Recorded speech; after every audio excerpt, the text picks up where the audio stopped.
How to change a layer color in Photoshop. If you look on the right side in the Layers panel, click to the right of the label for the layer, right click, and I'll bring up this option, and you can go down and change the color here, and you'll see that if I unclick, that this layer is labeled in blue.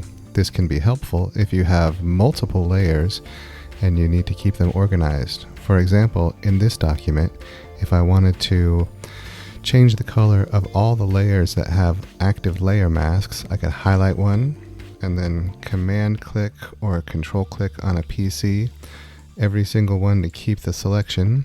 And now with those layers highlighted, I can right click the space to the right of the label name and give those a different color, and that would help me stay organized. And that is how you change layer colors in Photoshop. If that answered your Photoshop question without wasting any of your time, I'd appreciate it if you would give the video a like, and while you're down there, go ahead and subscribe.